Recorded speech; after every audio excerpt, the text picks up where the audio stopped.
Qu'est-ce qu'une explication de texte philosophique et quelles sont les exigences méthodologiques? Déjà, pour commencer, je crois qu'il faut nier l'idée que l'explication de texte est plus facile que la dissertation. Avec la dissertation, vous avez beaucoup plus de liberté pour problématiser le sujet.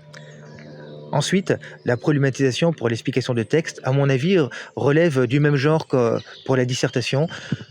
Trouver le thème du texte, trouver la thèse de l'auteur, essayer de trouver la question précise à laquelle le texte tente de donner une réponse.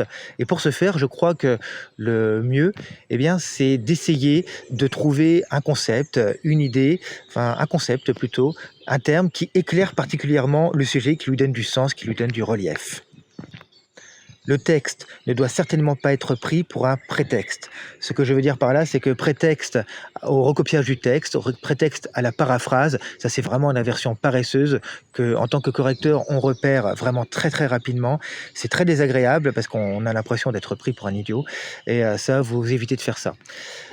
Mais également, le texte ne doit pas être pris comme prétexte pour recopier son cours. Ça, ce serait la tentation des bons élèves qui ont peur et qui pensent jouer la carte de la sécurité. Ça ne fonctionnera pas. La carte de la sécurité, dans une explication de texte, et de manière générale en philosophie, ce que je dis vaut aussi pour la dissertation, ce n'est pas de recopier le cours, c'est toujours de l'adapter au questionnement précis, c'est-à-dire au sujet précis qui vous est donné.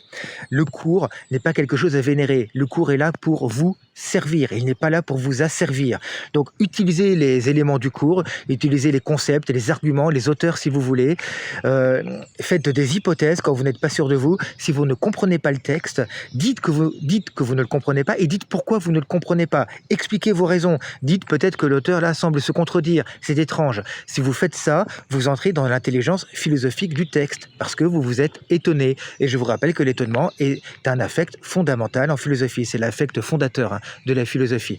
On s'étonne de ce que l'on ignore et on s'étonne de ce que l'on ne comprend pas et c'est ça qui nous met en mouvement pour comprendre les choses, pour comprendre les événements, la nature, voir les théories des autres, voir les textes dans le cas qui nous occupe. Une bonne explication de texte, donc, déconstruit le texte en suivant l'ordre logique du texte.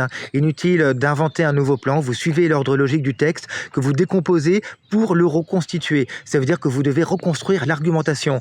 C'est compliqué, ça suppose de rentrer dans l'intelligence du texte en question, dans l'intelligence de l'auteur, même si vous ne connaissez pas l'auteur.